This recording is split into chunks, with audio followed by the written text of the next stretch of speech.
God is greater than our fear. Find out how to defeat fear in your life in this episode of 5 Minutes Closer. I'm Vaughn Weatherford, and this is 5 Minutes Closer. For the next 5 minutes, let's explore some biblical truths and apply them to your life. No podcast, including this one, can transform your life or give you what you really need. Only Jesus can do that. You can find out why in what I've called the first five episodes of 5 Minutes Closer. Each following episode explores scriptural truths that, if you follow them, will bring you 5 minutes closer to the person God created you to be. Let's see if we can get you 5 minutes closer. Fear can be a good thing. If a bear is chasing you, a little fear can get you moving faster. Fear keeps you from doing some things you should not do. Walking in front of traffic, grabbing a hot iron, petting a stray dog, those kind of things come to mind. However, many times in life, fear keeps us from doing the things we need to do. That's the situation that Moses and Joshua faced. Joshua was about to lead the nation of Israel into the Promised Land. He'd been there before. He saw the mighty armies and the giants in the land. He knew what he was up against. This was not going to be easy. Moses wanted him to know one more thing that he describes to him in Deuteronomy chapter 31, beginning with verse 7. Then Moses summoned Joshua and said to him in the sight of all Israel, "Be strong and courageous, for you shall go with this people into the land the Lord has sworn to their fathers to give them, and you shall put them in possession of it. It is the Lord who goes before you. He will be with you. He will not leave you or forsake you. Do not fear or be dismayed." Moses tells Joshua to be strong and courageous because of two vital truths: God's promise and God's presence.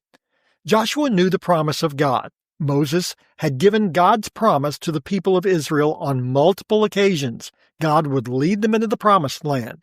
Joshua could move forward in the confidence of God's promise. We can too.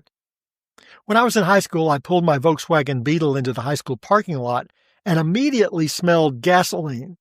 I investigated and found gasoline pouring out of the engine compartment. I went to class, spent a good day at school, returned to my car, and drove home without a second thought. Why? Because I called my dad. My dad was a car whiz. When I called him, told him what was happening, he knew exactly what to do and told me he'd take care of it. I had complete confidence my dad would do precisely that, and he did.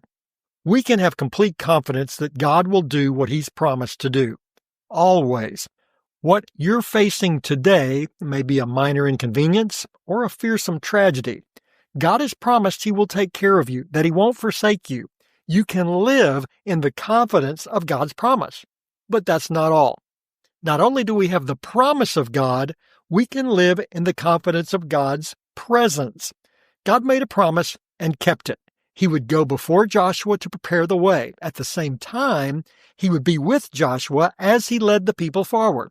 He would never leave Joshua alone. He would not forsake him. There would never be a time when Joshua stepped forward to lead the people according to God's plan that God would not be with him. Joshua faced a daunting task. He faced leading a nation against impossible odds into the unknown. Going into that alone would be suicide. Going with God made all the difference. We need that same realization in our lives. We have much to fear: opposition, ridicule, persecution, just to name a few. We face disappointment, setbacks, and even what may on the surface appear to be failure. How do you think Paul felt when he got run out of town for preaching the gospel? Well, there's a real confidence builder. Paul knew what Joshua and Moses knew and what you need to know. He talks about it in Ephesians chapter 6, verse 10. Finally, be strong in the Lord and in the strength of his might. Our strength comes not from our power or intellect. Our strength comes from the promise and presence of the Lord. You can live strong and courageous because now you're 5 minutes closer.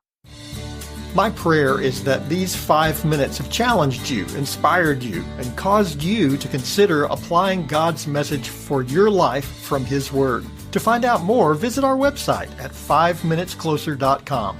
Join me next time to see if we can get you 5 minutes closer.